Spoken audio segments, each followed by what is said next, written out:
이름이 두자 서우 형제입니다. 1998년도에 BTC3를 여러분과 같은 자리에서 이렇게 받았고, 그때를 생각하니까 몇 년 전이죠. 거의 뭐 이렇게 굉장히 오랜 시간이 흘렀네요. 25년이 가까이 이렇게 넘게 걸렸는데, 여러분의 모습을 보니까 새롭습니다. 98년도에 그렇게 받고 99년도에 BBB에 함께 사역하는 자매를 만나서 결혼해서 이렇게 이제 3명의 딸을 제가 지금 두고 있습니다. 예, 큰딸, 뭐 둘째, 셋째 이렇게 제가 한번 구성을 해봤습니다. 동기부여 관련해서 이제 저희가 이제 매년 초에 각자의 기도 제목, 올해 이루고 싶은 것 이렇게 이제 받기도 하는데, 그러면 이제 학생이니까 뭐 공부를 잘한다, 뭐 하겠다, 뭐 이런 것들이 많을 텐데, 큰 딸은 독특하게 그 DDR 전국 여성 3위를 하겠다. 그래서 DDR이 뭔지도 몰랐을 때 DDR을 3위를 한다 그래서 굉장히 충격을 받았죠. 이게 DDR인데 수능 동기부여를 제가 배웠기 때문에 뭔 그런 것을 해야 이렇게 하지 않고 물어봤죠. 그게 뭐냐? 그랬더니 뭐 이제 발 밟는 거라고 하더라고요. 근데 이제 발을 밟는데 그게 이제 DDR이 이 점프와 DDR이 있는 오락실이 많지가 않아요. 근데 하여튼 그 오락실을 찾아다니면서 자기가 이제 하고 있는데, 그래서 제가 물어봤어요. 그러면 3위를 한다면 대단한 거다. 근데 이렇게 전국에서 이렇게 랭킹을 생각하면서 하는 여성이 몇 명이냐 그랬더니 5명이래요. 그래서 그래. 그런데 이제 나 저렇게 랭킹 생각하지도 않고 하는데 왜 굳이 랭킹까지 생각하는지 묻지 않고 또 이제 동기부여를 배웠으니까, 그러면 3위를 지금 네 수준은 어느 정도 되냐 그랬더니 4위, 5위 정도 한대요. 그래서 제가 이제 그러면 1위는 누구냐 그랬더니 한국에 사는 어느 외국인 여자인데 아주 날씬하고 날라다닌대요. 그 밟는 게. 그러면 우리가 그 애가 본국으로 돌아가기를 먼저 기도하자. 근데 오랜 세월이 후에 물어봤어요. 그 애는 도대체 어디 갔냐 그랬더니 한국인하고 결혼해갖고 잘 살고 있대요. 광주에서. 동기부여 관련해서 무조건 막 이렇게 하는 게 아니라 물어보고 뭔가 이렇게 방법을 알려주고 이런 게 필요한 거죠. 이제 저는 작년 5월 18일이 이제 생일이어서 그때 이제 55세 퇴직을 하고, 그 전에 이제 회사의 배려로 5시 정도 되면 이제 퇴근할 수 있게 해주셔가지고 야간 신학교를 이렇게 한 1년 반 다니고 있다가 퇴직하고 올해 이제 3학년 마지막 학기를 야간으로 다니고 있습니다. 그래서 지금은 한 5명 정도 교회를 잘 모르고 이렇게 제가 직장 다니면서 전도했던 사람 중에 참여를 권면했을 때 응한 5명 정도 줌으로 인터넷 예배를 이렇게 드리고 있습니다. 그래서 계속 이제 권유를 하고 있는데, 어떤 분은 이제 교회에 상처 받아가지고 안 나오시는 분이 이제 참여하기도 하고 뭐 그렇습니다. 그래서 아직은 뭐 이렇게 교회에 이렇게 힘든 일을 겪었거나 또는 이렇게 또 잘 모르는 이런 사람들이 여기 안에서 이렇게 참여한 후에 다시 이렇게 교회, 지역교회 이렇게 나가기도 하고 그렇습니다. 그래서 그런 과정에서도 귀한 일이다 이런 생각하면서 사역을 하고 있습니다. 인류 역사상 위대한 여러 왕이 있는데 그 중에 알렉산더 왕을 꼽습니다. 알렉산더 왕이 이제 많은 지역을 정복한 왕으로 회자되고 있죠. 그러나 이제 인류 역사상 가장 위대한 왕은 그 옆에 있는 예수님이시죠. 이분은 칼과 창으로 세상을 이렇게 정복한 게 아니라 섬김과 사랑으로 이렇게 인류에게 구원을 주셨던 분이시기 때문에 더 위대하다고 할 수 있겠죠. 이 장면은 이제 절망에 빠져서 예수님이 십자가에 죽자 절망에 빠진 제자가 이렇게 엠마오로 가는 길에 부활하셔서 나타나셔가지고 그들에게 이제 성경에 쓰여진 예수 그리스도에 대해서 자세히 설명을 해주죠. 그러자 이제 음식을 먹는 중에 예수님을 이제 알아보고 그때 예수님은 이제 사라지시죠. 이제 여기에서 예수님의 이제 동기부여의 모습을 볼 수가 있는데 이 성경을 풀어주실 때 그들이 이제 떠나간 예수님이었구나라고 이제 깨달으면서 야, 그분이 우리에게 성경을 풀어주시면서 설명해 주실 때 우리 속에 마음이 뜨겁지 아니하더냐. 그래서 Our heart burning within us, 우리 중에 불타는 마음을 이렇게 주시지 않았느냐. 불타는 마음, 이게 이제 동기부여에 우리가 하고자 하는 방향인 것이죠. 오늘 강의 목적을 같이 보도록 하겠습니다. 시작. 수장으로서 사역함에 있어서 수노원들을 어떻게 동기부여할 것인지에 대한 기본적인 원리를 이해하고 사역에 네. 여러분의 교재에 예와 예제가 하나 나와 있을 텐데요. 한번 보시면 비항공기 회사에 대한 이야기인데 불량률이 나타나서 이렇게 문제가 돼서 불량률을 어떻게 줄일 것인가에 대한 내용이 나와 있는데 비항공 회사는 어떤 전략을 사용했나요?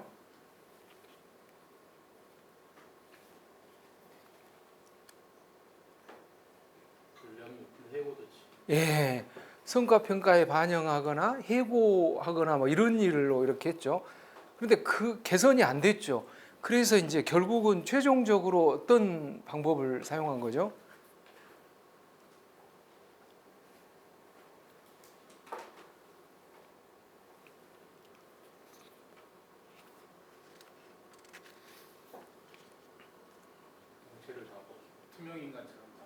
네.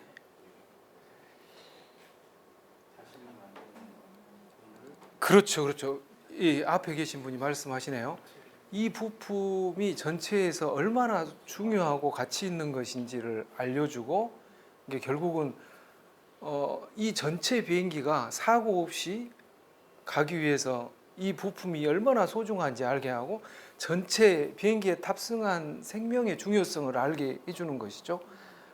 그러한 방향, 단순히 우리가 생각할 때는 성과평가에 반영하고 문책하고 해고까지 하고 막 그러면 막 할 것 같은데 전혀 개선되지 않더라. 근데 그들이 자기가 하는 일에 대한 자기 일에 대한 자긍심을 알게 되고 이것이 어떤 역할을 하는지 어떻게 사람의 생명에 중요한 역할을 하는지를 이해하는 순간에 불량률이 개선되더라 라고 하는 것이죠. 우리가 사역할 때 이 비전에 대해서 동기부여를 하게 된다면 마치 이런 것처럼 평생 사역자로 이렇게 동기부여돼서 열심히 할 수 있지 않을까. 그렇게 동기부여하는 역할로서 여러분 순장님들이 있는 것이죠.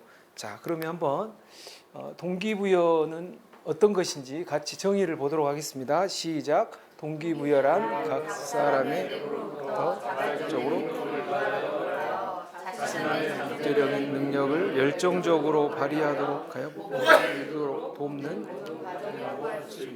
예. 동기부여는 그렇게 내부로부터 행동을 유발하는 어떠한 그런 것이죠. 아까 예수님께서 마음에 불타는 마음을 이렇게 주셨던 것 같은. 그래서 어떠한 이제 순원을 순원 입장에서 보면 어떠한 순장을 만나느냐가 굉장히 중요하겠죠. 여러분이 그 중요한 순장의 역할, 동기부여하는 순장의 역할을 할 수 있기를 바랍니다. 왜 동기부여가 중요한지 한번 같이 살펴보겠습니다. 1번, 2번 같이 읽겠습니다. 시작. 자신이 하는 사역에 대한 실질적인 모습을 깨닫게 해준다. 자기가 맡은 사역에 대한 책임감을 키워준다. 네. 느헤미야 2장 이제 17절과 20절이 예시로 여러분의 교재에 나와 있는데 이 내용을 보면 느헤미야가 이제 예루살렘에 와가지고 12절에 보면 2장 12절에 보면 내 하나님께서 예루살렘을 위하여 무엇을 할 것인지 내 마음에 주신 것을 내가 아무에게도 말하지 않았다 이렇게 말하고 있고 그 다음에 그 후에 자 예루살렘 성을 건축하여 다시는 수치를 당하지 말자라고 이렇게 말을 합니다. 또 그들에게 하나님의 선하신 손이 어떻게 지금까지 자기를 예루살렘으로 인도하셨는지까지 자세히 말을 합니다. 그러자 그들이 이렇게 말하죠. 일어나 건축하자 하고 모두 힘을 내어 이 선한 일을 하려 하매 이렇게 느헤미야 2장에는 나와 있습니다. 느헤미야가 백성들에게 또 방백들에게 이렇게 설명을 하니까 그가 하는 프로세스 속에서 놀라운 반응이 나타난 거죠. 일어나 건축하자라고 저들이 함께 한 마음이 된 것이죠. 우리가 알다시피 느헤미야는 바사 왕 아닥시스타 왕 때에 예루살렘 성이 회파됐다는 소식을 듣죠. 그리고 예루살렘 거기에 있는 정말 안락한 삶을 포기하고 와가지고 예루살렘 성벽을 건축하고자 이제 꿈을 가지게 됩니다. 그 꿈을 가진 것을 오늘 아까 2장 12절에서는 내 하나님께서 예루살렘을 위해서 무엇을 할 것인지 내 마음에 주신 것이라고 이렇게 목표를 명확히 하죠. 그리고 그러한 것들을 지금까지 예루살렘에 오기까지의 모든 과정과 포함해 가지고 방백들과 예루살렘 백성들에게 말을 했을 때 그들이 그거에 동참하겠다, 우리가 그걸 하겠다라고 일어나 건축하자 이렇게 함께 마음을 같이 하는 것을 볼 수 있습니다. 느헤미야는 예루살렘 성벽 재건이 하나님이 원하시는 선한 일이라고 하는 것을 깨닫도록 도왔던 거죠. 그러자 그 도움을 받은 동기부여된 백성들이 그거에 함께 합니다. 그렇게 책임감을 함께 갖게 된 것이죠. 3번과 4번을 같이 읽겠습니다. 시작.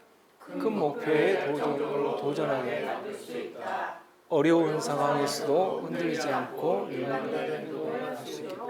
예, 느헤미야는 페르시아에서 바사에서 예루살렘에 다녀온 형제 하나니가 이제 불타버린 이 성벽에 대해서 말한 이야기를 들었죠. 그리고 술관원이라는 높은 신분을 그냥 버려두고, 당시 술관원은 굉장히 높은 지위잖아요. 여러분도 아다시피 단순히 술 따르는 사람이 아니고 거기에 모든 걸 관장하는 사람이었는데, 음식이나 행사를 다 관장하는 높은 지위였는데, 그러한 호화호식할 수 있는 수산궁에 있는 그 삶을 버리고 이렇게 열정적으로 도전하게 된 것은 먼저 느헤미야가 그 하나님이 주신 그러한 뜻을 자기의 사명으로 받게 된 것, 그걸로 해서 큰 결심을 하게 된 것이죠. 이렇게 동기부여되면 큰 목표에 대한 자신의 안일만 생각하는 게 아니라 이제 큰 목표를 생각하고 어려운 일이지만 이렇게 열정적으로 도전하는 고난의 길을 이렇게 선택할 수 있게 되는 것이죠. 그리고 일관된 행동을 하게 됩니다.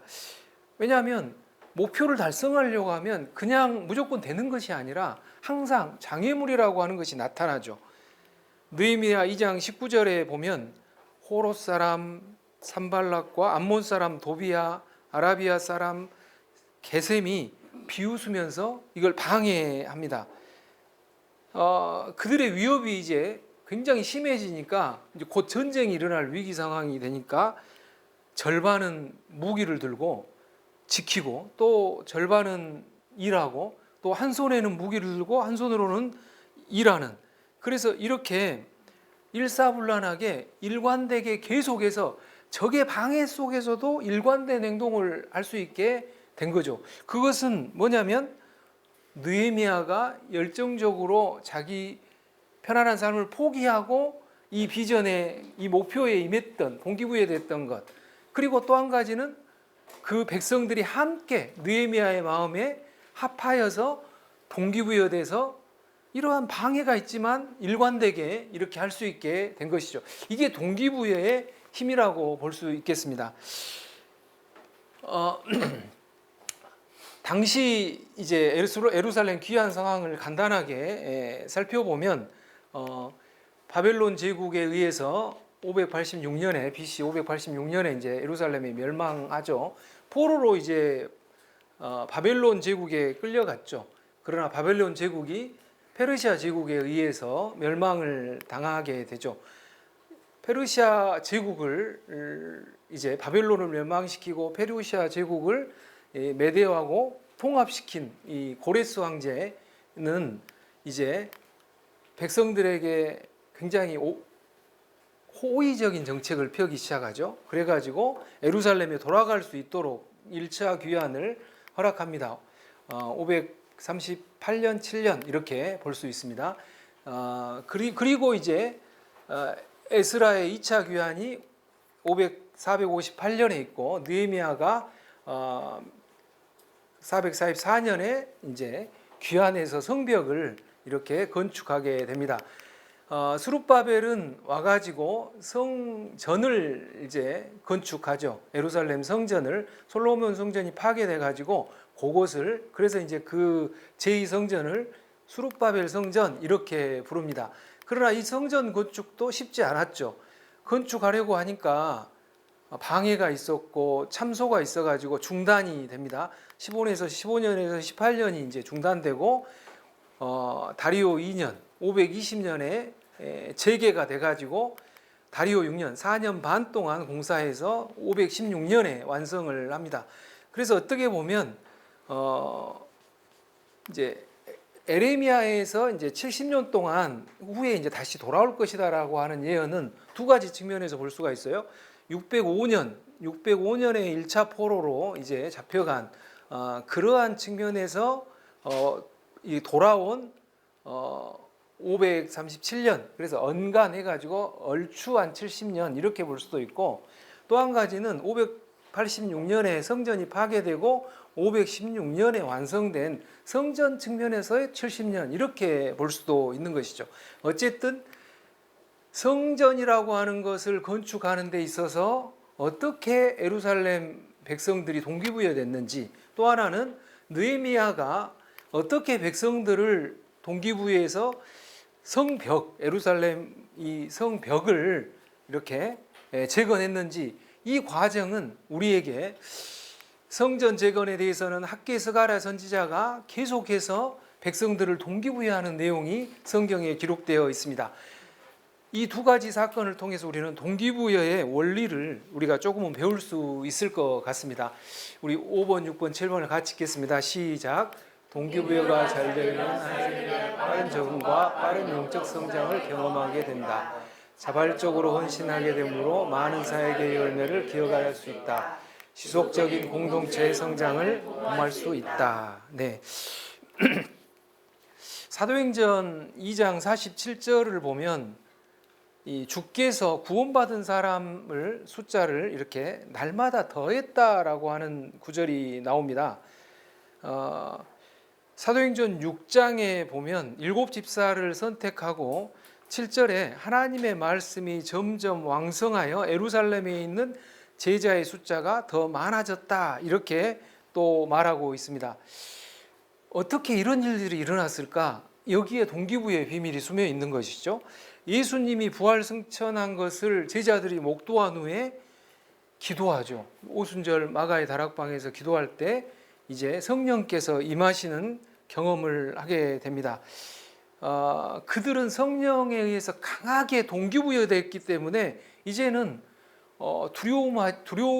죽음에 대한 두려움 없이 담대하게 거리에 나가서 복음을 전하게 된 것이죠. 자발적으로 헌신해서 하나님의 나라를 선포했고 베드로와 요한은 병자들을 고치면서 많은 사람들, 가난한 사람들, 과부들을 구제하는 일까지 이어갑니다. 이것을 통해서 초대교회는 정말 놀랍게 부흥하죠. 동기부여가 되면 영적 성장이 일어납니다. 성령 충만해지고 본인의 영적 성장이 일어나고 또 그걸 통해서 많은 열매들, 숫자가 늘어나는, 그래서 공동체 전체가 예루살렘 교회가 놀랍게 부흥하는 일로 이어졌던 것이죠. 자, 요약해 보면 동기부여가 왜 중요한가? 필요성과 책임감을 알게 되죠. 단순히 목표만 이렇게 주입식으로 해야 된다 이런 게 아니라, 그리고 열정적인 도전을 할 수 있고 방해물에도 불구하고 일관된 행동을 하게 되는 것이죠. 그랬을 때 많은 열매들이 나타나게 된다. 동기부여가 이렇게 중요한 것입니다. 여러분의 교재에 한 직원의 이야기가 나와 있는데요. 입사한 지 얼마 되지 않은 여직원이 이제 회사를 그만둔다고 했을 때 팀장이 어떻게 그를 동기부여했는지 한번 보시면서 한번 말씀해 주실 수 있겠습니까?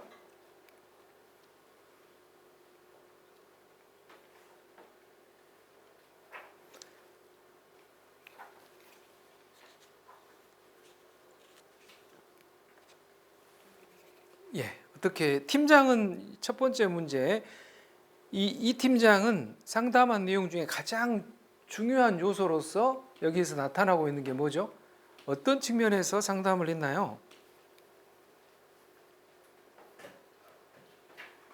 회사에서 꼭 필요한 일을 하고 있다. 예, 꼭 필요한 일. 좀 더 이제 우리가 다르게 표현해 보면 자긍심을 준 거죠. 본인이 하고 있는 일에 대한 자긍심을 주고, 또 이 과정이, 어려운 과정이 더 큰 리더로 성장하기 위한 훈련 과정이라는 것을 알려준 거죠. 힘드니까 포기한다 이게 아니라, 이게 정말로 일이 중요한 일이라는 자긍심. 내가 중요한 일을 하고 있구나. 근데 이게 힘들어. 근데 그 힘든 일이 더 큰 리더로 성장하기 위한 과정이라는 걸 하니까 이거 충분히 참을 수 있는 거죠. 여직원을 남게 만드는 것은 뭐라고 생각하세요? 무엇 때문에 이 여직원은 남았을까요? 예. 그렇죠. 미래의 장래 리더가 된다고 하는 그것에 동기부여가 아마 됐을 거라고 생각합니다.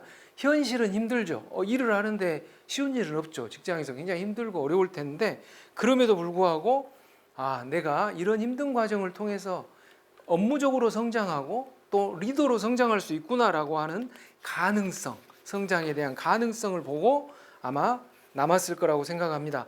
자, 그러면 어떻게 우리가 동기부여할 것인지 한번 살펴보도록 하겠습니다. 첫 번째 같이 읽겠습니다. 시작. 먼저 자기가 중요성을 알고 자기에 대한 사명감을 갖게. 예, 중요성과 사명감을 갖게 해야 하는 것이죠. 일터 선교사로서의 가치를 인식하게 하는 것, 직장의 의미, 직업의 중요성, 직장 사역의 중요성과 가치, 이런 것들을 먼저 알게 하는 게 중요합니다. 먼저 알게 하는 것. 제가 2주 전에 일터 선교 연구소인가, 거기 일터 사역 연구소인가, 그 방성기 목사님 사무실이 마포에 있어서 한번 전도사님 몇 분이랑 같이 가서 어떻게 하고 계시는지 이렇게 만나러 갔어요. 만나서 이제 이야기를 들었는데, 이분이 이제 우리한테 와서도 많이 강의도 하고 했는데, 이제 굉장히 이제 지금은 연세가 많이 해가지고 그냥 사무실만 있고 일부 교회에서 이렇게 강의 요청하면 이제 가서 하는 정도. 근데 교회가 직장 사역에 대해 막 열변을 토하시는 거예요. 교회가 직장 사역의 중요성을 너무 모른다. 이제 막 그런 이야기 하시면서 자기가 하고 있는 제자 훈련이 혹시나 이렇게 소홀히 될까봐 이 직장에 대한 중요성을 알면서도 강조하지 못하고 있다. 근데 많은 직장인들은 직장의 문제를 어디 가서 하소연을 할 데가 없더라. 막 그 이야기를 하시는 거예요. 자신은 이제 이랜드라든가 이런 쪽에서 이제 또 사목으로도 하셨잖아요. 이제 그런 것은 굉장히 제한적이고 문제가 많다라는 것을 또 이야기하시면서 BBB 같이 직장에서 이렇게 하는 사역이 얼마나 소중한지 아예 그 사람들을 훈련시켜서 모이는 교회, 또 흩어지는 교회에서 거기에서 파송되는 개념이 굉장히 중요한데 그걸 놓치고 있다. 그래서 일부 기업주 사장이 크리스찬이어 가지고 하는 것들은 조금은 형식적으로 거기에서도 은혜가 있지만 조금은 장기적으로 문제가 많다. 이제 그런 이야기를 하시더라고요. 그래서 비즈니스를 교회처럼 하지 말고 교회를 비즈니스처럼 하면 안 되는데 그런 측면에서 직원들의 혼란스러운 좀 일들이 있더라. 막 여러 가지 이야기를 나눴는데 이 직장 사역이라 그분이 하시는 말씀이 결국 BBB 같은 거예요. 직장인이 훈련돼서 사명감을 가지고 선교지로 가는 거예요. 직장을 선교지라고 생각하고 그래서 내 지위를 이용해서 뭐 이렇게 하는 게 아니잖아요. 그냥 자연스러운 과정 속에서 전도하고 양육해서 그가 하나님의 백성으로 잘 성장할 수 있도록 돕는 것, 이게 굉장히 중요한, 너무나 중요한 가치 있는 일이다라고 하는 것을 우리가 알려줄 필요가 있다는 것이죠. 저도 사실 이제 1992년도에 교보생명에 입사를 했습니다. 그때 종합기획조사관리부. 제가 왜 저같이 공부도 못한 애가 그런 부서에 발령나는지 모르겠어요. 가니까 우리 송기정 그때 대리께서 이렇게 굉장히 중요한 일을 하고 싶고 저는 이제 뭐 이렇게 갔는데 거기 있으니까 이분들이 이제 굉장히 자긍심이 세요. 이렇게 사무실도 일반 철제 의자인데 거기만 그 나무로 칸막이 있는 그때 당시 92년도에 이렇게 연구실 같이 이렇게 돼 있어가지고 나는 연구자구나 이런 느낌이 확 들게. 그래서 선배들도 굉장히 막 자부심과 긍지를 막 심어줘요. 막 네가 일을 할 때 사람들을 만날 때 예의라든가 요령 이런 것들을 이렇게 알려주고 정말 체계적으로 사수부사수 개념이 있어가지고 이렇게 알려주는 이것도 큰 동기부여죠. 사실은 네가 여기에 있으면 출세할 것이다 이걸 알려주는 거예요. 그리고 일은 어떻게 하고 방법도 알려주고 뭐 그러는 건데 그러다 보니까 다 좋은데 항상 이분들이 일이 끝나면 술 먹으러 가는 거예요. 술 먹으러 막 야근했는데도 불구하고 막 10시에 끝났는데 술 먹으러 가고 1차 2차 막 가는 거예요. 근데 그 다음 날은 또 골고루 해갖고 출근을 해. 근데 이렇게 한 4년을 살았더니 이 온몸이 이제 견디지를 못하고 과연 이게 옳은 일인가 이게 이제 고민하기 시작한 거예요. 그리스도인이 이렇게 출세만을 향해서 가는 게 과연 옳을까? 그때 이제 우리 송기정 순장님, 권영전 순장님, 이중희 순장님들이 이제 막 권면을 해주시죠. 그렇게 살면 안 된다. 그래가지고 제가 이제 세문안교회 모이는 광화문 모임에 BBB에 나가기 시작하고 훈련받고 성장하기 시작한 거예요. 그래가지고 저는 그래서 이제 BBB에 왔기 때문에 직장 생활도 잘했다고 생각해요. BBB 안에서 직장이라는 원리들을 너무 많이 가르쳐주고 이렇게 시대를 보는 눈, 통찰, 그때그때 이렇게 세미나 해주고 그래서 BBB는 또 제가 결혼도 거기서 했잖아요. 그러니까 여러 가지 BBB의 정말 혜택만 받고 이렇게 그러지 않았으면 제가 직장 생활을 온전히 했을까 이렇게 생각할 정도로 정말 많은 은혜를 받았죠. 직장 선교, 직장 사역, 직장에서 선교사로 지낸다는 것은 직장에서도 일을 잘하는 일꾼이 되고 하나님이 오시는 일터 선교사로서도 잘하게 되는 저는 정말 이 길이 너무 소중한 길이다. 31년 직장 생활하면서 정말 감사한 것 이게 바로 BBB에서 성장했던 것 이게 너무나 감사합니다. 에스라서 1장 1절과 학개서 1장 2절부터 5절 뭐 이 내용을 보면 에스라서에서는 바하사 왕 고레스의 마음을 감동시켰다고 말합니다. 그래가지고 유다선 이 예루살렘 성전을 건축하라 이렇게 허락을 해줘요. 그리고 그것을 국가가 도와준 비용을 도와주겠다 이렇게 하죠. 학개 선지자는 이제 성전 아까 방해로 인해서 성전 건축이 중단됐다고 했잖아요. 15년 내지 18년이. 그때 이제 백성들한테 여호와의 전을 건축할 시기가 백성들이 이르지 않았다 이렇게 말하는데 이렇게 도전해요. 너희가 이때에 판벽한 집 이렇게 잘 꾸며진 이러한 집에 거주하는 것이 옳으냐 너희 행위를 한번 살펴봐라. 그리고 그때 14절 학개서 1장 14절에 보니까 그때 그렇게 말했을 때 백성들의 마음을 감동시키심에 그들이 와서 만군의 여호와 그들의 하나님의 전 공사를 하였으니 공사가 재개되는 과정인데 예루살렘에 와서 이 사람들 예루살렘에 온 사람들은 바벨론 생활에서 거기에서 생계가 다 거기 있었어요. 근데 그걸 다 버리고 온 사람들이거든요. 믿음이 굉장히 좋은 사람들이 왔어요.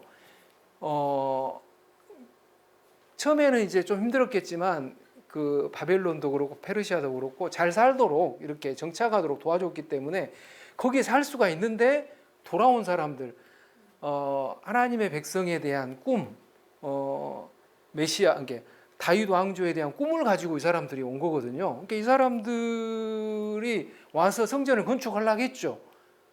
근데 방해로 인해서 중단이 됐어요. 근데 예루살렘 사정이 녹록치가 않은 거예요. 먹고 살기가 힘들어.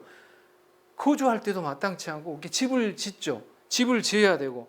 그래서 그런 일을 하고 있었는데 그거에 대해서 이제 시작하자라고 학개 선지자, 스가랴 선지자들이 백성들을 도전했어요. 근데 그때 마음을 감동시키니까 그들이 드디어 이제 하게 됐다는 것이죠. 이렇게 다리오 2년까지 중단이 됐던 것을 계속 학개 스가랴 선지자가 권면을 해서 재개하는 내용이 이렇게 학개서에 잘 나타나 있습니다. 그래서 4년 반 공사해서 성전이 완공이 되는 것이죠. 이렇게 이 학개 선지자는 너의 행위를 살펴봐라 이렇게 도전을 한 것이죠. 그리고 너희들이 판벽한 집에 거하는 것이 옳은지 한번 생각해봐라 이렇게 도전을 합니다. 근데 사실 여러분들은 이 백성들을 비난하면 안 돼요. 왜냐하면 여러분도 생각해 보면 정말 믿음을 가지고 이렇게 왔는데 일단 자기가 살 집이 있어야 될 거 아니에요. 비세고 막 이렇게 막 그런 집에서 살기는 힘들잖아요. 그러니까 아까도 말했지만 중단된 지가 벌써 15년, 18년이면 그 기간 동안 계속해서 집 없이 산다는 게 얼마나 힘들겠어요. 그러니까 집도 잘 꾸며놓고 이러고 싶겠죠. 그래서 저는 사실 이 마음을 공감이 돼요. 제가 사실은 집을 이렇게 분양받아 가지고 집이 건축되는 걸 보고 이런 마음이 들더라고요. 저도 나만 그런지 모르겠는데 집이 이제 이렇게 건축이 돼가요. 그래서 그 옆에 근처에 커피숍에 앉아가지고 와이프하고 그 집이 1층 이제 터공사가 되고 2층, 3층 이렇게 올라가는 걸 보면서 꿈을 이렇게 키운 거예요. 그래가지고 야, 저 집이 지어지면 우리가 몇 층에 어떻게 이렇게 살지 이런 것들을 막 이렇게 그려보고 막 그랬거든요. 그러니까 이 사람들도 아마 그래서 난 이 사람들이 비난이 안 가. 막 이 사람들 비난하고 싶지가 않아. 내가 진짜 그러더라니까요. 근데 그러한 상황, 신앙이 좋은데 일단 먼저 집부터 살게는 해놓고 그 다음에 공사하자. 뭐 이런 생각을 누구나 할 수 있잖아요. 근데 학개 선지자는 그렇게 너희들이 이렇게 하는 행동 자체를 보면 집 짓기 위해서 이렇게 빨리 runs to 막 달려가서 막 꾸미고 막 다시 돌아오고 막 이렇게 했을 거 아니에요. 그러한 모습이 결국은 뭔가 모으려고 하는데 구멍 뚫린 전대에 넣는 것과 같은 그런 거다라고 이렇게 도전을 한 거죠.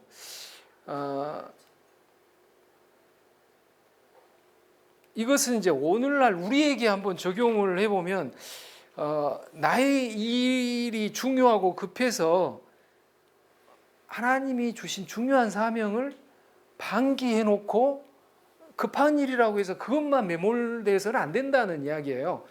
이 두 가지가 균형 있게 결코 놓지 말아야 될 것.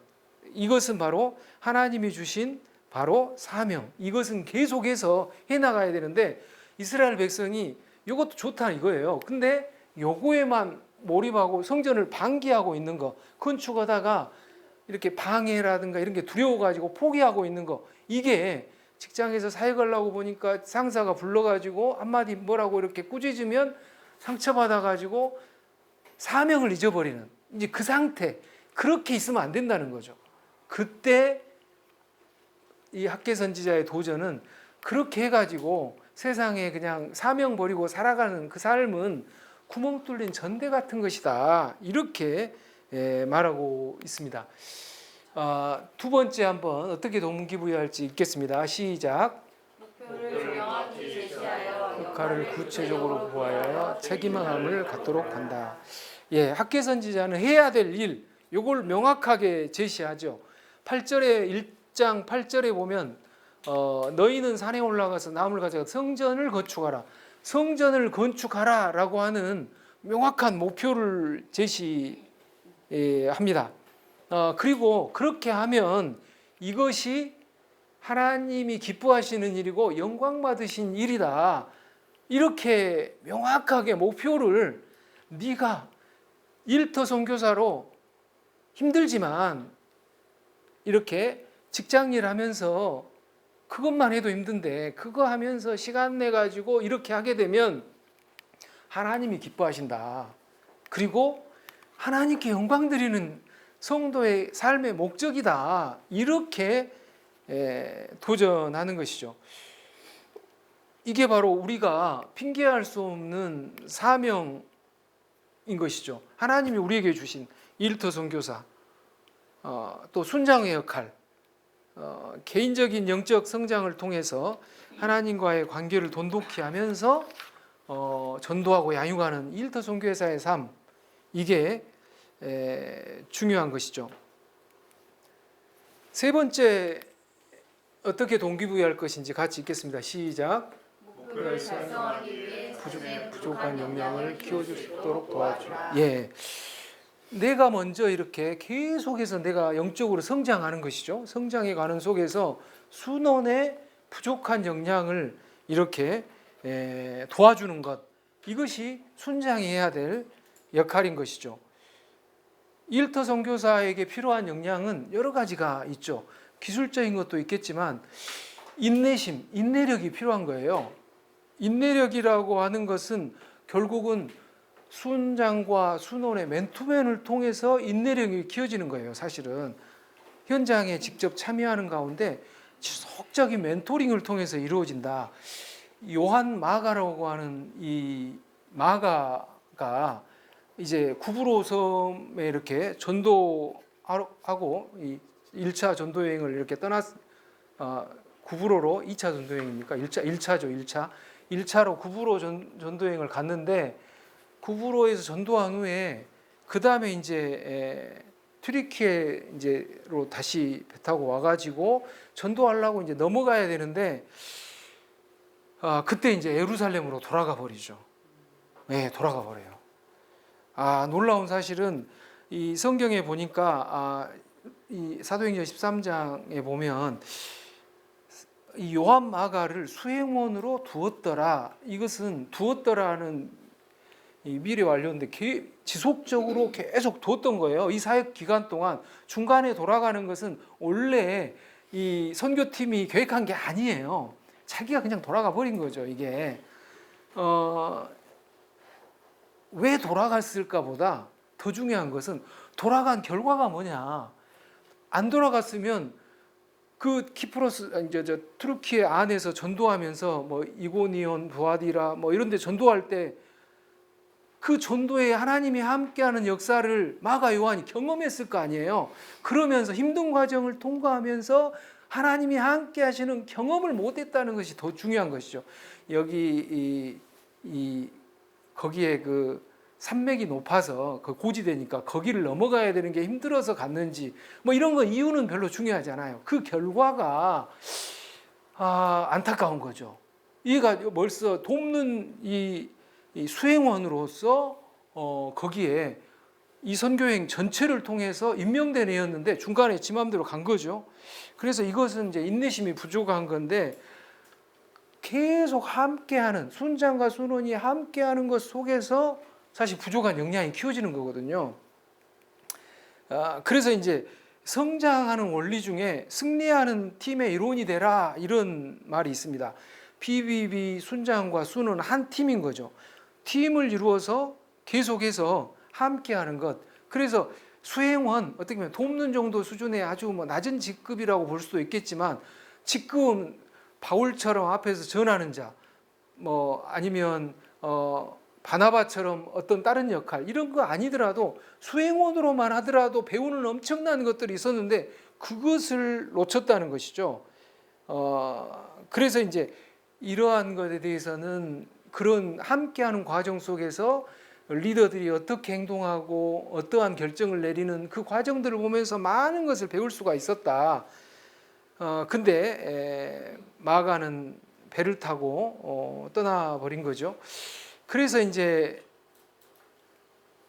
나중에는 이 함께하는 것 이게 이제 굉장히 중요하다는 것을 성경에서는 보여주죠. 마가가 버려진 게 아니라 결국은 외삼촌이 이제 바나바가 전도 여행을 따로 이렇게 함께 해주죠. 거기서 이제 성장하고 부족한 역량들을 배워가고 나중에 사도 바울도 디모데후서 4장 11절에 보면 내가 올 때 마가를 데리고 오라 그가 나의 일에 유익하리라 이렇게 하면서 또 사도 바울도 처음에는 이렇게 안 된다고 했지만 함께 사역에 참여시키면서 이 마가 요한을 계속 성장시키는 모습 이것을 볼 수가 있는 것이죠. 순호는 순장과 함께 이렇게 멘토링할 때에 성장한다. 네 번째 같이 읽겠습니다. 열매 시작. 열매를 정확히 평가하고 칭찬과 격려를 아끼지 말아야. 예. 칭찬을 몇 퍼센트 해주면 좋겠어요? 100% 중에 책망은 몇 프로 하는 게 좋을까요? 80. 예. 80대 20을 주로 이제 이러한 코칭에서는 이야기를 합니다. 80대 20, 80을 칭찬하고 20을 코칭해 주라. 어쨌든 성장의 관점에서 보는 게 중요합니다. 퍼센트는 그때그때 이렇게 조정할 수도 있어요. 피드백에서 이제 중요한 것은 두 가지 관점인데 사람을 배려할 것이냐 아니면 잘못을 지적할 것이냐 이 두 가지를 어떻게 조화롭게 균형 있게 해야 되느냐라고 하는 것이죠. 바나바는 사람에 대한 배려 관점에서 마가 요한을 데리고 가야 된다 이렇게 봤어요. 바울 입장에서는 그때 당시는 이놈 잘못했다 이 얘가 떠나갔기 때문에 이 차는 안 된다 이렇게 이야기했던 잘못을 이렇게 잘못이라고 하는 사실을 전달하는 관점에서 이렇게 했던 것이죠. 근데 결국은 이 두 개가 조화롭게 이루어져야 되는데 그때 상황에 따라서 80대 20 이 비율은 적정하게 했으면 좋겠다라는 생각이 듭니다. 멘토링 할 때 이제 그가 실행한 성과에 대해서 피드백해 주는 것은 이 두 관점을 적절하게 조화롭게 하는데 그것은 뭐냐면 성장의 관점에서 칭찬과 격려 정확히 평가해 주고 칭찬과 격려를 해줘야 한다는 것입니다. 이때는 먼저 이제 이렇게 칭찬을 해주고 격려를 뒤에다가 이렇게 넣어주는 게 좋겠죠.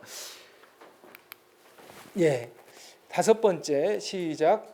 자신감을 갖고 그치면 적극적으로 올해 이제 함께 교제하면서 찍은 사진입니다. 그래서 지금 이 형제는 저하고 이제 띠에리 앙리와 디에고 마라도나의 역할을 했던 형제입니다. 그래서 띠에리 앙리는 사이드에서 공을 치고 가서 본인이 골을 넣기도 하고 이렇게 패스를 해서 마라도나한테 패스를 해주고 마라도나가 골을 넣는 형태로 이렇게 그래서 팀워크가 중요한 거죠. 팀워크. 그래서 형제가 많은 사람들을 이렇게 선교회나 모임에 데리고 오면 그가 함께 정착하도록 제가 코옥해주는 이러한 팀워크, 이런 팀워크를 제가 했던 또 이 강형제는 지금 영등포 구청 쪽에서 지금 회사에 다니고 있는데 이 재택근무를 이렇게 하더라고요. 가끔씩 본인은 거기서 결제만 하면 돼. 그래서 이것은 재택근무할 때 저하고 이 두 사람을 초청해 가지고 같이 식사하고 이렇게 그 옆에 있는 일산에 무슨 거기 아파트 근처 이 공원을 걸었던 그랬던 이런 사진입니다. 그래서 이 형제는 채식주의자입니다. 채식주의자. 그래서 뭐 한강의 채식주의자가 이제 뭐 노벨상을 타긴 했습니다만은 제가 이 형제하고 처음에 만났을 때 저는 그 채식주의자 그 소설을 보더라도 뭐 개를 죽이고 막 개고기 먹는 폭력에 대해서 얘가 트라우마가 생겨가지고 채식주의자가 되는데 저희 시골에도 막 개 잡고 막 이렇게 막 지게에다가 이렇게 묶고 그러면 이제 이거 막 도망가서 막 산에 도망가가지고 밤새 울고 막 그러겠던 기억이 나는데 저는 채식주의가 된 게 아니라 육식주의자가 됐어요. 그래서 사람마다 다르긴 한가 봐요. 근데 제가 이제 이 형제하고 교제할 때 저는 고기를 좋아해서 육회 비빔밥을 이렇게 먹으러 가자. 이 형제가 얼마나 착한지 고기를 안 먹는다는 말을 안 해. 그래갖고 이렇게 꾸적꾸적 이렇게 고기는 남기고 밥만 먹었던 것 같아. 근데 나는 먹었는지도 그런 것도 못 봤어. 나중에 알고 보니까 고기를 못 먹었던 거예요. 근데 이 형제에게 많은 걸 위임을 한 거죠. 이 형제가 이제 이 성악가를 꿈꾸고 음대를 지원했어요. 근데 음대가 떨어졌어. 자기 꿈이 성악가였는데. 그래서 안 되겠다. 그냥 공부해야 되겠다. 그래가지고 얼마나 천재인지 얘는 천재 같아 내가 보기에는. 그래가지고 다른 거 다 필요 없고 수학만 이렇게 공부해가지고 수학과를 간 거예요. 그래서 어떻게 그럴 수가 있지? 막 그런 생각이 드는데 갑자기 노래 그만두고 바로 수학해가지고 대학 들어가는 게 보통 머리는 아닌 것 같은 생각이 드는데 항상 이 애는 그 조화를 중시하는 조화롭게 음악을 하다 보니까 화음을 중시하더라고. 그래서 음을 꼭 맞춰주는 이런. 그래서 각자의 사역의 열매에 맞게 위임 사직동 모임 대표로 지금 섬기고 있습니다. 그래서 이러한 역할들을 이렇게 적극적으로 개발해주고 지원해주고 격려해줄 필요가 있다 이렇게 생각을 합니다. 성령 충만 받고 이제 성전 재건축을 시작을 해요. 그래서 그렇게 성령 충만 받았어요. 그래가지고 하나님께서 함께 하겠다라고 하는 약속을 받은 거죠. 그 말씀, 그 하나님의 말씀, 그리고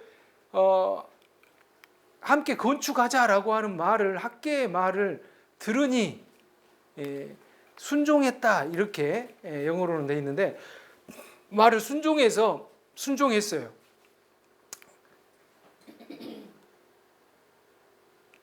그 순종하게 된 이유가 뭐냐면 이 마음을 스피릿으로 돼 있는데 이 마음을 감동시켰기 때문에 순종한 거죠. 그래서 동기부여가 잘 되게 되면 결국 순종하게 되고 이러한 일들이 다리오 2년에 다시 재개를 하게 된 거죠. 그래서 4년 반 후에 이제 이게 완성이 되는 놀라운 일로 이어지게 됩니다.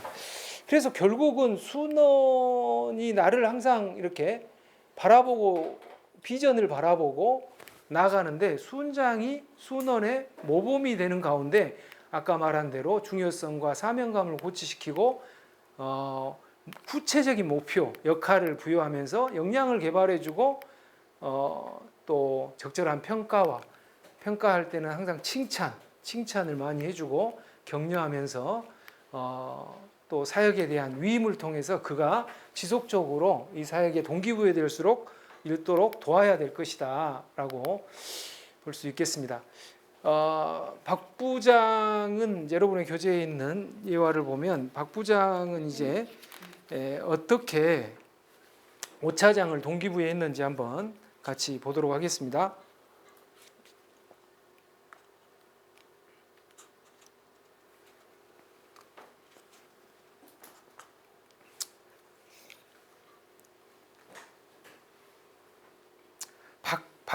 이 5차장에게 가장 지금 시급한 것은 뭐죠? 그가 고민하고 있는 내용을 해결해 주는 거죠. 업무 수행 능력에 대한 고민.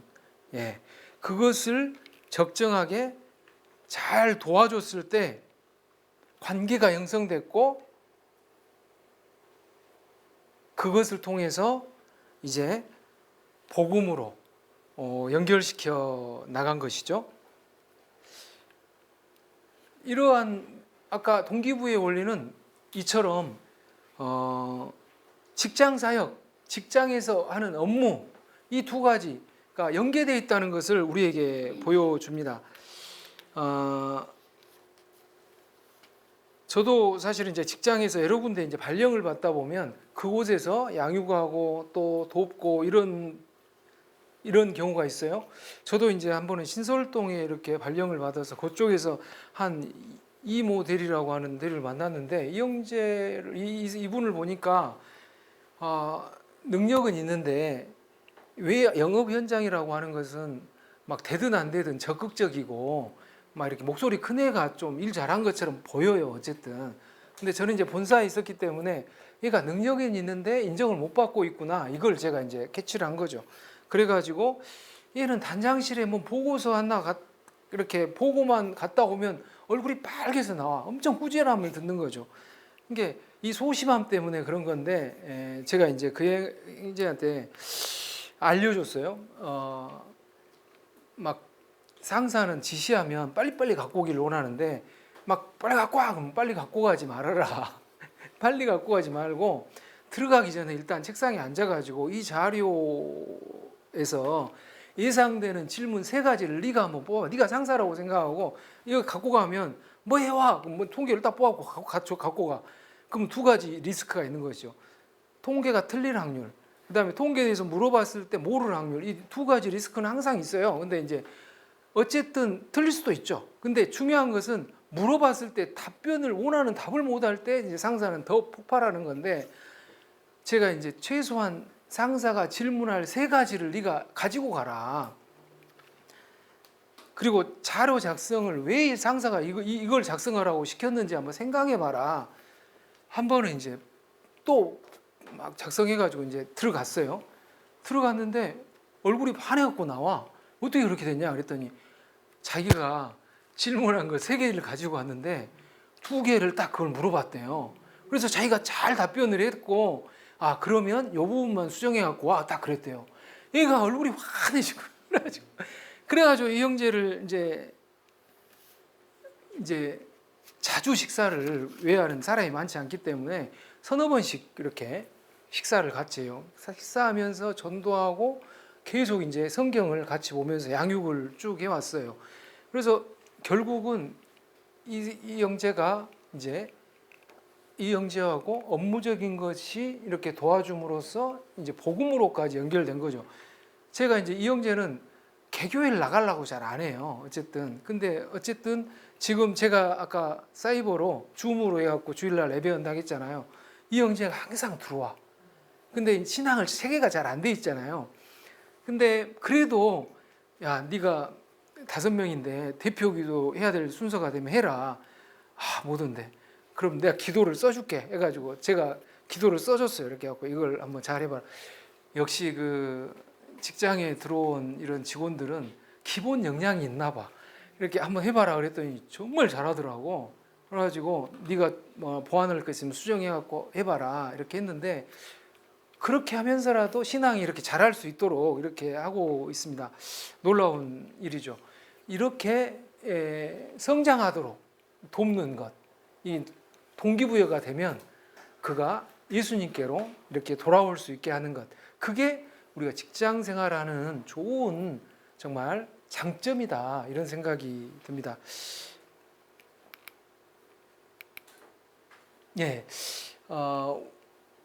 동기부여된 것과 그렇지 않은 것, 우리 사역에 있어서 어떤 차이가 있을까요? 한번 옆에 분하고 잠깐 한번 한 1분 정도 이야기 한번 해보시겠습니까?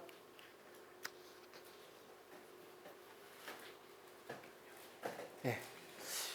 옆에 분하고 그냥 편하게.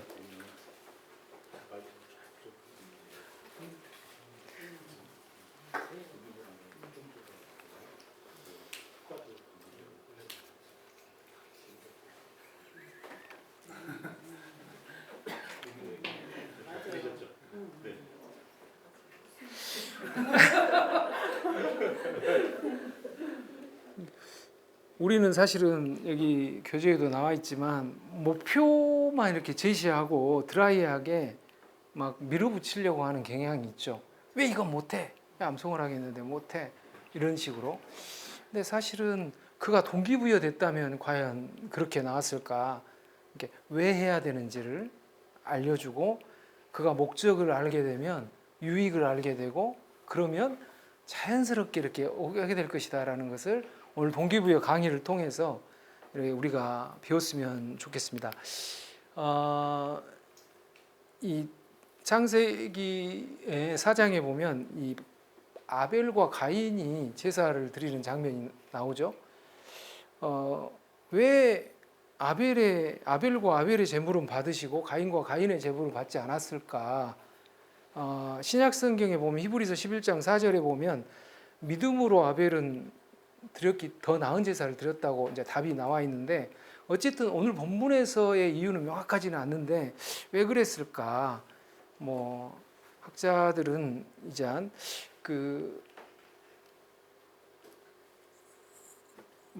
대속을 의미하는 어떤 그러한 대속적 피, 제물의 피가 없었기 때문이다 이렇게 보기도 하고 최근에 이제 설교 성향은 로마서 12장 1절 2절처럼 삶을 산 제물로 드리지 못했기 때문이다. 삶을 드리는 것, 뭐 여러 가지 의견이 있을 수 있겠습니다. 이제 제가 이걸 봤을 때는 이런 생각이 들어요. 하나님께서 인간에게 최초로 내가 좋아하는 게 뭐다, 안 좋아하는 게 뭐다를 알린 사건이다는 것이죠. 그런 관점에서 보면 하나님은 결코 가인에게 너 지옥 갈 거야 이렇게 판단한 내용이 아니라는 거예요. 이게 내가 좋아하는 게 뭐고 안 좋아하는 게 뭐고 이걸 알리신 사건. 우리가 연애를 하더라도 서로 좋아하는 것이 뭔지 안 좋아하는 것이 뭔지 근데 상대방이 계속 안 좋아하는 짓만 한다? 계속 이제 만날 수가 없는 것이죠. 헤어지는 거죠. 마찬가지인 것이죠. 하나님이 최초로 내가 좋아하는 게 뭐야 이렇게 알렸으면 거기에 가인은 따르기만 하면 되는 거예요. 근데 안색이 변하고 분해했죠. 하나님의 반응은 너 자신을 한번 봐봐라. 너의 내면을 한번 살펴봐라. 이렇게 이제 답변하신 거죠. 어찌 됨이냐? 이렇게 똑같이 가인의 상태를 똑같이 표현하면서 네 상태를 한번 봐봐라. 이렇게 말해 주는 것이죠. 그래서 인생은 어떤 종종 순원과 순장과의 관계도 마찬가지인 것 같아요. 어떤 사건이 이걸로 끝이 아닌 것이 많아요. 끝난 게 아니다. 다시 내가 바꿔서 하나님께 맞춰서 나를 돌이켜보고 또 아벨한테 가서도 물어보고 대화도 해보고 뭐 그러면 답을 찾겠죠. 그렇게 하면 될 일을 얘는 이제 가장 안 좋은 방법으로 가다 보니까 이제 살인이라는 것으로 그래서 타락한 인간의 타락한 후에 아담과 하와가 타락한 후에 엄청난 세월이 흐른 후에 살인이라는 최악의 형벌이 나타난 게 아니라 죄는 놀랍게도 바로 가장 최악으로 오를 수가 있다. 그러나 하나님이 원하시는 것은 벌 주고 지옥 보내려고 하는 것이 아니라 관계를 맺고자 하는 거였는데 가인이 그걸 캐치를 못했다라고 하는 것이죠.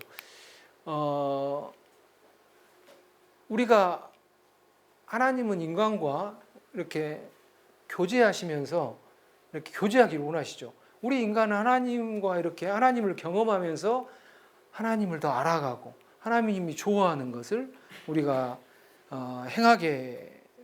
행하면 되는 것입니다.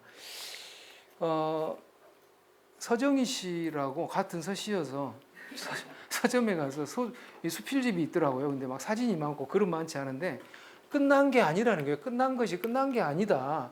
자기가 처참한 일들을 막 겪고 막 이렇게 엄마랑 같이 병원에 그 사우나에 갔다가 암을 발견했다고 하고 10cm 암을 발견하고 또 이혼하고 뭐 이런 여러 가지 과정이 있었잖아요. 근데 끝난 게 아니더라.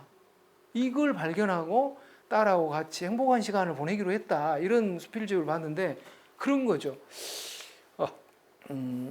순장은 순원이 실패에 직면했을 때 순원이 자신을 성찰하고 하나님이 원하시는 것을 잘 알아가도록 동기부여하는 사람인 것이죠.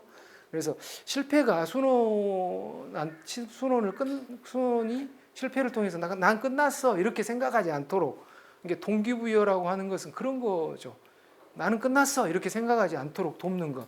아니야, 그거 좀 수정하고 이렇게 알아가면 하나님과 이렇게 알아가기를 원하시는 하나님이야. 이렇게 하나님은 우리와 교제하기를 원하시고 하나님이 더 좋아하는 거, 이걸 내가 행동으로 옮기기를 원하시는 분이야. 이렇게 돕는 것, 이것이 바로 동기부여하는 순장의 역할이라고 생각합니다. 기도하고 마치겠습니다.